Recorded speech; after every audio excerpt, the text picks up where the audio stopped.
So in this session, we will have two highly skilled members of the LaTeX development team. First, Ulrike Fischer, and then Joseph Wright. Let's start with Ulrike. You may know her for the help that she provides to everyone in the community in English, German, French, maybe other languages. I don't know. No, that's already more than a lot of persons. And she's currently maintaining the hyperref package, if I remember well. And you're working on the tagging project. And you will present us, I think, things around PDF and things like that. So let me play the video, and you will be there after to answer questions. Hello everybody. Welcome to my talk about changes and improvements in LaTeX in the last years that you perhaps could have missed. Nothing that I will say is a secret. Every time we release a LaTeX version, we also add an entry of the LaTeX news, which contains all the stuff that we have changed, even more than I will say now, and also in more details. So if you want to know more, use #LT news and check what happened. It's a danger to state the obvious. New features need a current TEXsystem. This is not always guaranteed. For example, overleaf typically lags behind a year. Linux distributions have often an older LaTeX. If you want a newer one, you have to install a vanilla TeX Live. Installations in companies are often outdated too. And even if you have a local system, you could have missed to update recently and miss a feature. So check if you want to use something, check if your system is up to date. In the following talk, I will typically try to show a rough estimation which date a feature has been added with a year in the pair. LaTeX is released twice a year. Depending on the date, it will be a spring and a fall release, or perhaps a more summer and winter release. Between the release, since 2020, we also release so-called development release with the upcoming features. This development release can be tested quite easily, simply by using, instead of PDF LaTeX file, PDF LaTeX-dev file, or similar for the other engines. We are very grateful for everyone who tests a dev release and report problems, as this avoids that features are released with errors in some cases. Other part of LaTeX, like the LDY programming layer, hyperref, Lua-to-float, and so on, are released independently as needed. Let's start with a few older features. At first, since 2018, UTF-8 is the default input encoding. This means that you no longer need to use input enc with the UTF-8 option. You can simply delete it from your documents. Since 2020, the LDY programming layer is in the format. LDY programming layer is a more complicated name and means that you no longer have to use package expl3. In the same year, we also added the XParse into the format. XParse is a package that provides command like new document command, and so you no longer have to load the package too. At last, in 2020, we also added various commands from the TexComp package into the format. and so this package is obsolete now too and can be removed from documents. Hooks. In 2020 we added a hook management system. It's quite important part of changes in LaTeX. The main command in this hook management is add to hook, which allows you to add code to a hook. Declare hook rule, which allows you to declare in which order the code in the hooks are executed. And show hook, which allows you to inspect what is in a hook. There are hooks related to files and packages. That means with the hooks you can load code before a file or package is loaded and after a file or package is loaded. There are hooks regarding environments and commands, which allows you to add code which is executed at the begin or end of an environment or command. There are document hooks, which are executed in specific parts of the document processing. For example, there is a begin document before hook, which is at the end of the preamble and allows you to load at the last minute some packages, for example.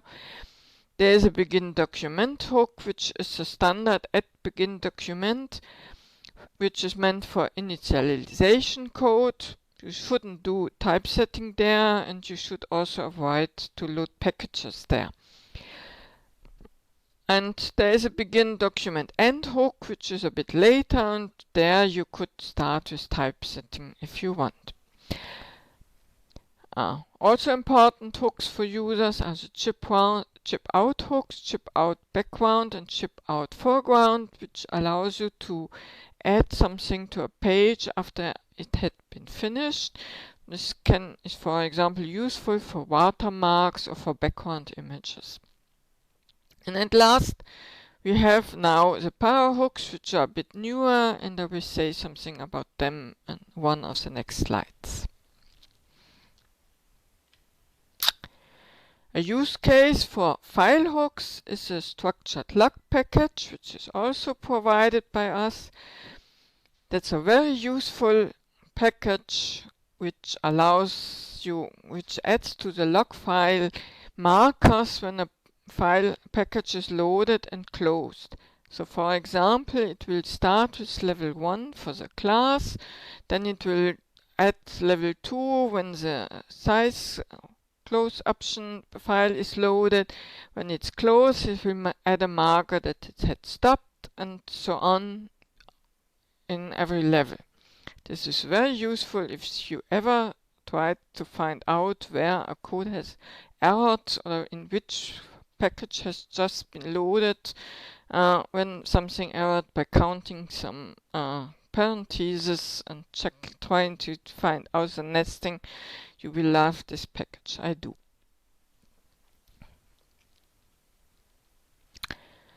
The hooks for paragraphs that I already managed are needed, for example, for tagging of paragraphs, and in the long run they should replace low-level manipulations of every par. A simple example is here shown here. Here I add with the power hook a simple image, and now I typeset to paragraph, and you can see that there are two bars in the paragraph, and then I remove the hook again. Hooks are typically global, so to avoid that the full presentation is full of bars, I better remove it now, and the third paragraph now has no longer a bar.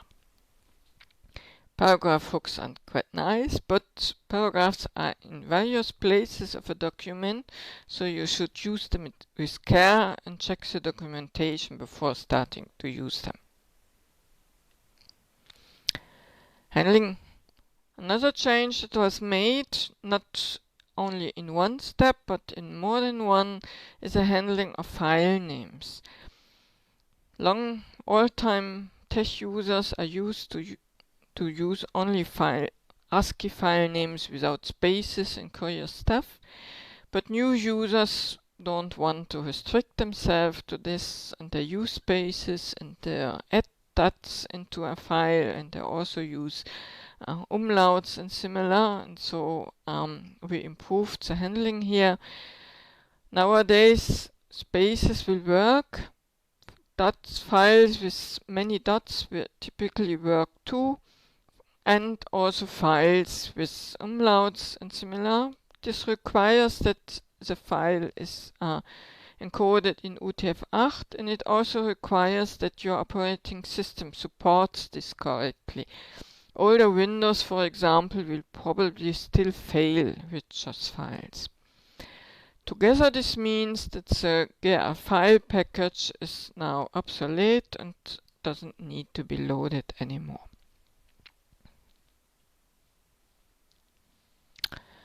Another change, this is quite new, is that UTF-8 characters are now protected. Protected means that they don't expand when written to files, for example, and the use for users is that such characters can now be used in more places, for example in label names, in references,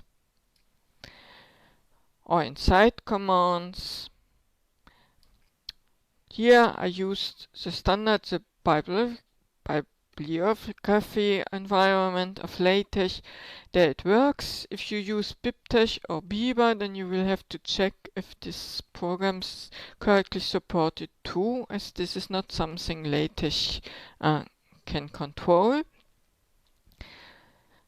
Using such cars requires that the file is encoded in UTF-8. And also you should be aware that packages can revert these changes and overwrite the definitions.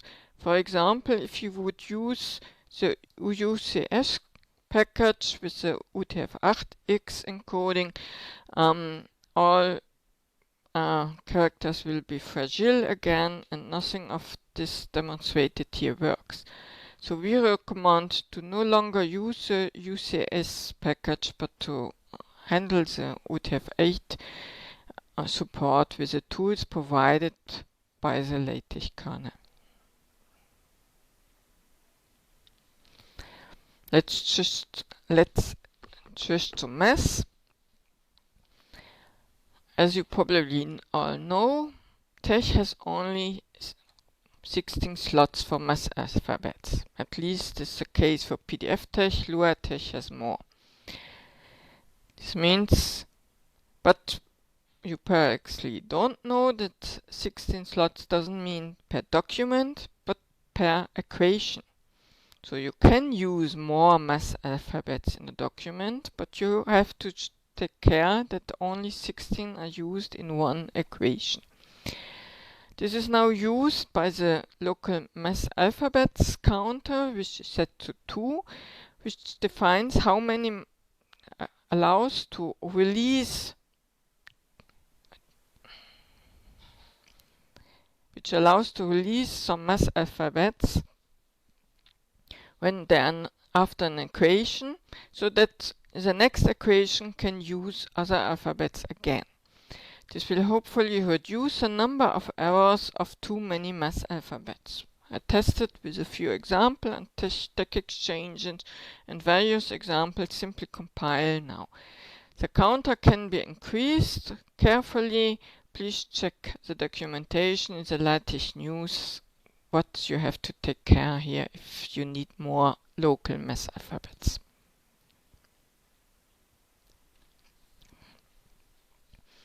There has been a change in MakeUppercase. MakeUppercase is now based on the Expl3 command TEXuppercase N. More details here will be given in Joseph's talks about case changing. The effect for the user is that MakeUppercase will no longer uppercase math. If you have math here, it will stay as it is. We have also added a no case change command, which allows you to suppress uppercasing for its argument. So here is allower is not uppercased. The net effect of both changes is that the text case package is now obsolete. It does nothing different to what MakeUppercase does itself anyway. We have also added a few new commands when making this change. One is a MakeTitleCase command, which uppercase only the first character of its argument. Another new command is a case switch command. The case switch command allows you to define 4 variants for a text, which are used depending on the context, how the uppercasing is done. So here in this case I have defined the command myText with 4 different variants. If myText is used outside any uppercasing, it will print the normal argument. In uppercase it prints upper, in lowercase it prints the lower, and in the title case, at the begin of a title case, it will print the title version. This command is mostly meant for packagers who want to define their command so that they do things differently depending on casing. And last, there is also a add to no case change list command, which allows you to describe which command should protect the arguments. As in an example, if you use ref in an uppercase, then it is already protected, and it will give the correct value. But the same command from the cleverref package won't work because the ABC is uppercase, and then it's looking for the uppercase version of the reference and complains that it is undefined. By adding the cref command to the no case change list, it will then work as expected and also find the reference and resolve them.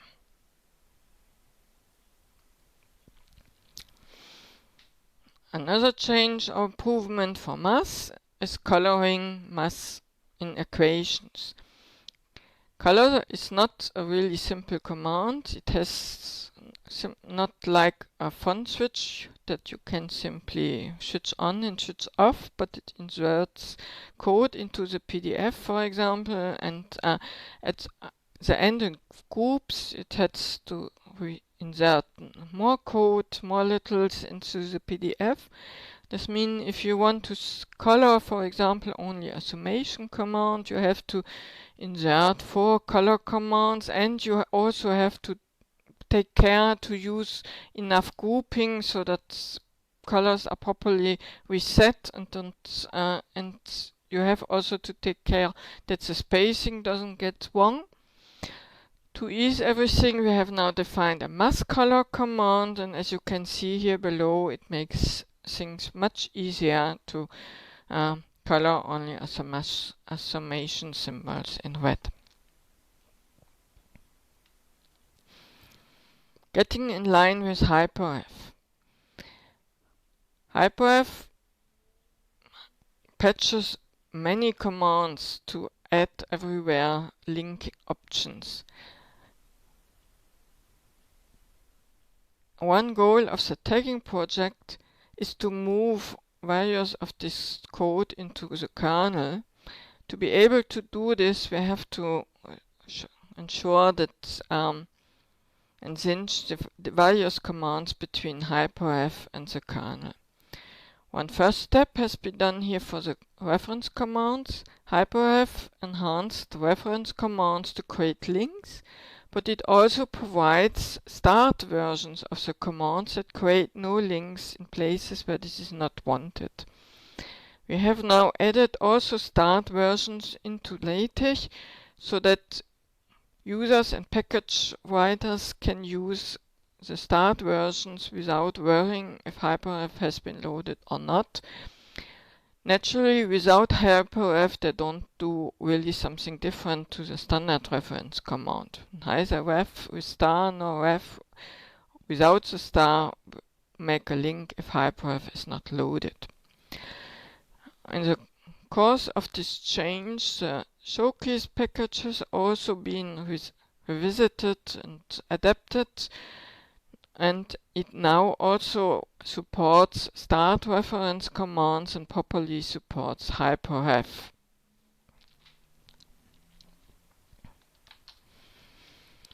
A similar objective has led to new link commands. Hyperref has patches various commands to add anchors or destinations or link targets meant for the internal links in a document to help package writer and class writers to provide support for hyperref. We now defined the make link target command. It can be used if the hyperref is loaded or not. In the first case, it will create a link target used by the reference commands, and if not, it will only add, does nothing, nearly nothing. It does a bit as we try to keep the same space handling. Informations can be found in the hyperref link target documentation.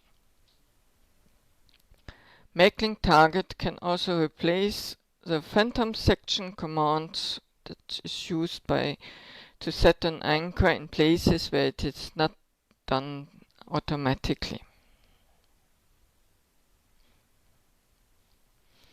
Hyperref has changed in other places too, hopefully without users really seeing any changes.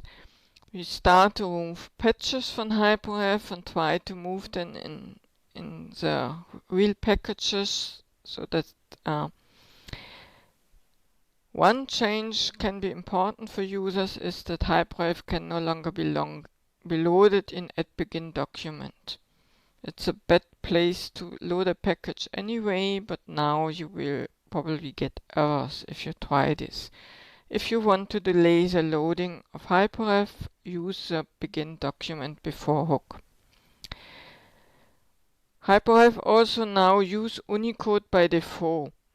Typically, you should simply not set any PDF encoding, so neither PDF encoding auto nor Unicode, but simply leave hyperref do it itself. It will do the right thing. We hope that will avoid that you get wrong bookmarks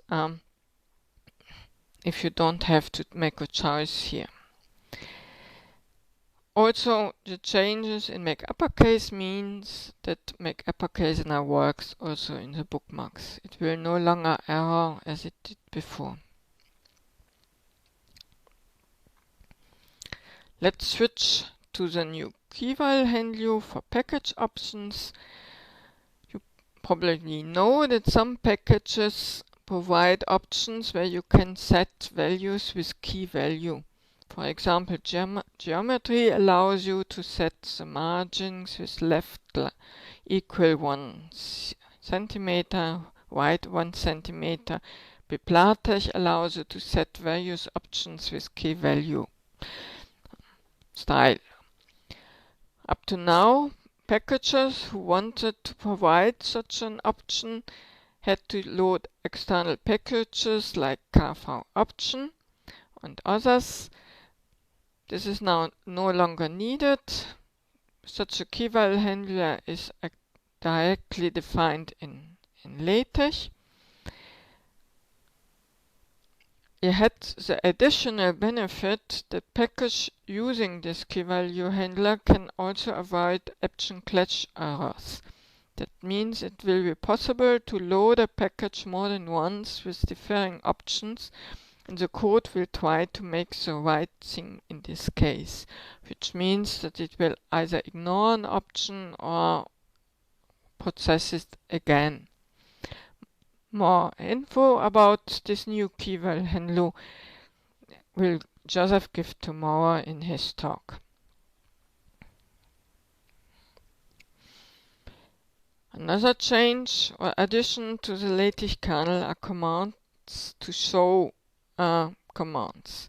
That may sound simple because there is a show command that you can simply use, but the show command doesn't show much for commands with optional arguments or robust commands or commands created with new document command.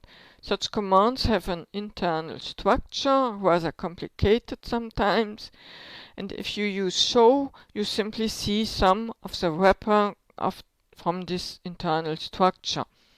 So as an example here is I make it on the I show ref, and then we get something that looks a bit odd and only say us that something is grabbed and there are more ref, and doesn't really say much about what the ref command is actually really doing.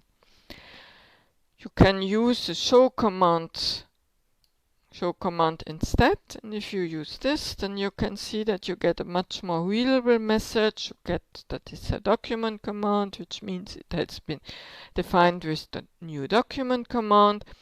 You see something about the argument it has. Here in this case it looks for the S for the star, and then you see the actual definition code. In this case it tests if the star has been given, and if yes, it uses internal sref command, and if not, it uses internal ref command. In the same line is a new document command, new document copy command.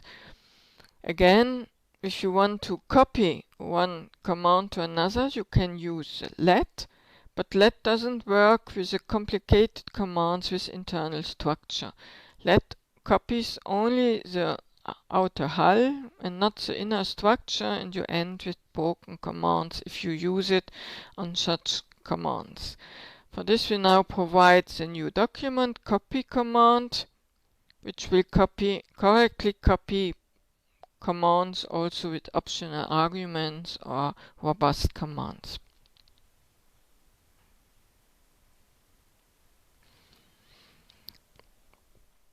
At last, we also provide now some support for commands with non-letters in the name. This is sometimes needed if you want to create commands on the fly, for example with numbers, or build them from other commands. Up to now you had to use either the expl commands provided by the L programming layer, or namedef and nameuse from the LaTeX kernel. There are now more user-like commands. We considered to define only simply a variant of namedef, but then decided that it would be better to have something more flexible that can be used in more places. So there is now a generic expand args command which gets a signature and tells how following arguments should be handled. For example, C means that the argument should be handled as a CS name and that a command should be built from it. So here this expand args with one C, it will jump over the new command and then it will handle this command as a CS name and define this command. That's so quite similar, so this will do more or less the same as a namedef command, but it can also handle arguments and also optional arguments. To use such a command, you can use the usename command, which takes simply the command name in braces. You are not restricted to only one argument. You can also expand two. So for example, here we have two C's. Again, it will jump over the new command copy, and it will then make a command out of the first command 2 and another of the command 1. So the net effect of this here is that the command 1 command is copied into the command 2 command, and then you can use it. So here we use, I again use username to use now on command 2, and I also use for one the optional argument, and you can see that my command has done what is expected.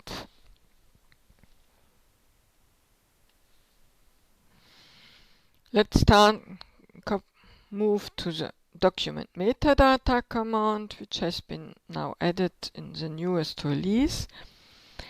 It is not completely new. It was existed already in previous releases, but there under the name declare document meta, and there it also required that you load first the PDF management test phase package. Now it is directly in LaTeX and can be used without provisions of loading some other package first. The command should always be used before document class. It is meant to be the first command in a document, and it has 3 objectives or purposes, which I will describe now.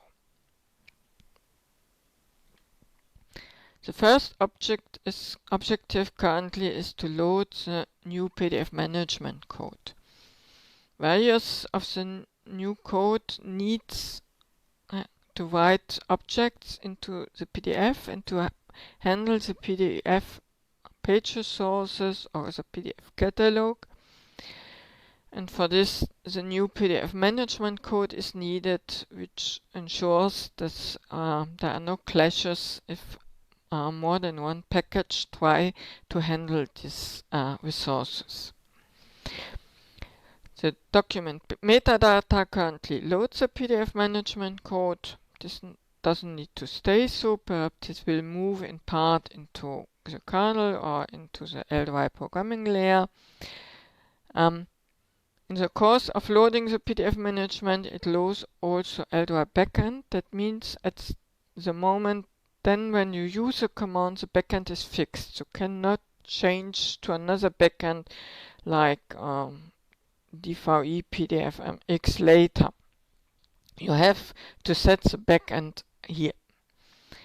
It also, as a PDF management code is not compatible with every package yet, it loads a number of patches for packages which are perhaps problematic. For example, the transparent package is handled, or Xcolor is handled, and the hyperxmp package is handled.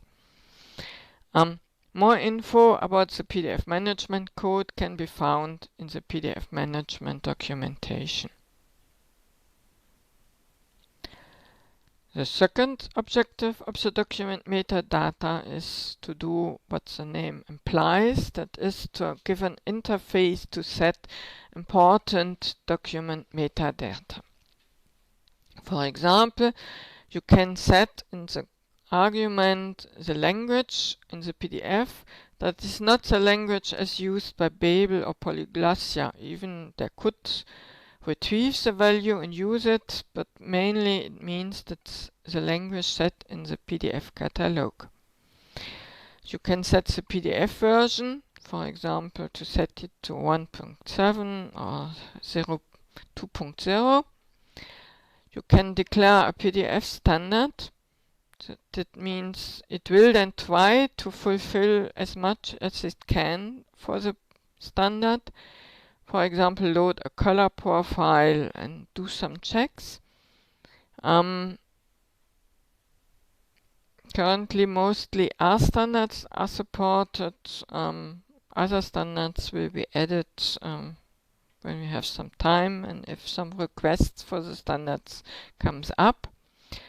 And you can naturally also set the backend. As document metadata loads the backend, it must be set here.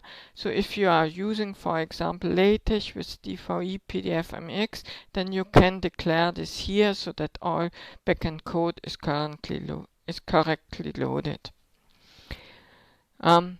This interface will be extended. There will be more metadata but this is for a later time. Such metadata can be inspected with the show document properties command. If you issue this somewhere in your document, it will show in the log which document properties have been set. You can see here the lang in the PDF version in the standard. As you can see, other packages can also add values there and tell you what has been set. So hyperref, for example, will add the creator in the PDF also into the list. You can retrieve such metadata with the get document properties command, which then, that's an expandable command. You can use it in an EDEF or simply print it or whatever you mean you need. So this here will simply give you the 1.07 from the PDF version. The third objective of the document metadata command is to allow to load test phase code. The course of the tagging project, we will have to extend and change existing commands and packages, and this code will then be to test, can be loaded with a test phase key. Currently there are only two values, phase 1 and phase 2, which loads tagging code. The phase 2 will also activate para-tagging, but this key will get extended, and every time we think something must be tested, it can be loaded. There are also a number of debugging keys. For example, uncompress will uncompress the PDF, quite useful if you want to look into it. And there's a debug key, for example, debug para will show something about the para tagging. This naturally does only something if you actually activate para tagging by using the phase 2 version.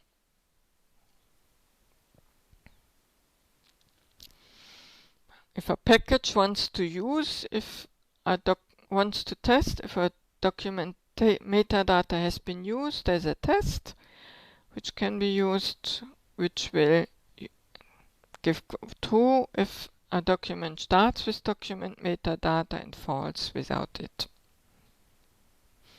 That's everything quite new from the last release. The test phase code I mentioned has been bundled into a new package that you get at updates, which is called LaTeX Lab for LaTeX Laboratory. So if you are interested in looking about experimental code, you should check if something has changed there. Code contains, for example, test codes for the tagging project.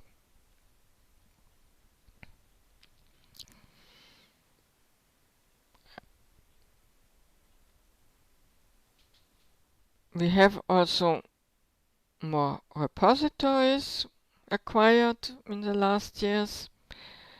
You don't find on our GitHub not only the LaTeX base code, but since 2019 the Lua OTF load package is maintained by us.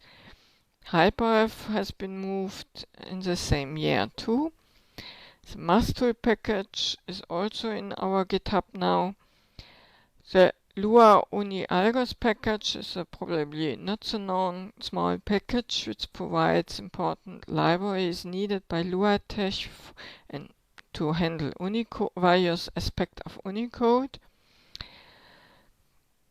Last year also the Xcolor package moved into our repository, and this year the FontSpec package has been added, which is quite important for font handling with Lua LaTeX and Xe LaTeX, and so we thought it would be useful if it were really maintained also by the LaTeX team. This was the last feature I wanted to mention. I thank you for attention. I hope I made you curious to look a bit in the latest news, if there are more new stuff that I didn't tell you about, and that you will make use of the new features we are trying to provide for you. Thank you so much, Ulrike, for all those details and all the work you did to implement them. Not only me. the whole team, the whole team. That's really nice to see you working all together on LaTeX 3. Are there questions? You can raise your hand. You can put it in the Q&A. Ulrike, I have one.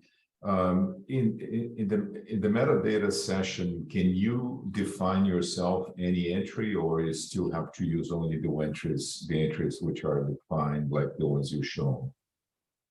The argument of document metadata is handled by us. You don't add things here, but hyperref, the metadata added by hyperref, the other package can do too.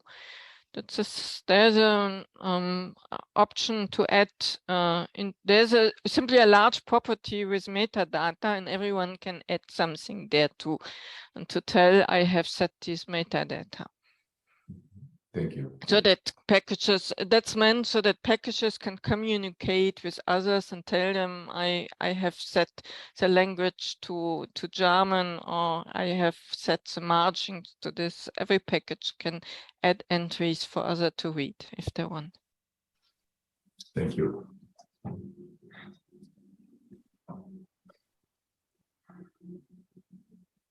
There is a question from Manfred in the Q&A. Some mass alphabet, that was a bit difficult to describe. I lost the English on this slide.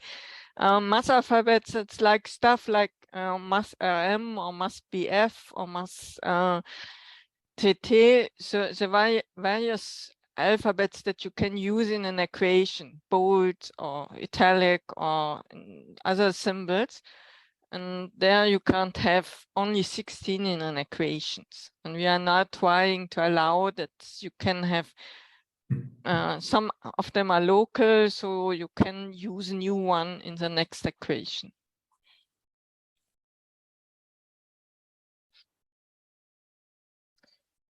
And I haven't really understood what LaTeX Lab is.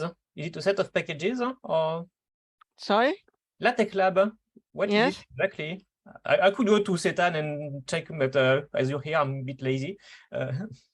LaTeX Lab, well, it's simply a package that we load to Setan, which contains the experimental code for the tagging project, and it's bundled there. So that we cannot add every experimental code directly into in LaTeX base. Yes, it has to be a bit separated until we know it's stable.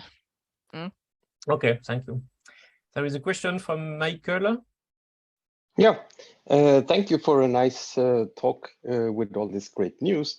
There was one slide where you showed how you added the bears to the paragraphs with a hook, and then you removed it. You had in square brackets, you had the test or something like that. Was that a tag for it, or? It's a label, so that I know which code to remove again. If I want to remove code, it must have a name. And with a label, I can tell him to that I don't remove other code from the hook, only mine. Yes, so I give him a name. Yes. Okay, great.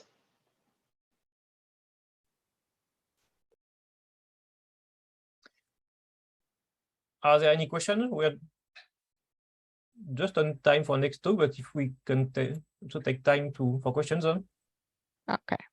Thank you. Thank you a lot, Ulrike.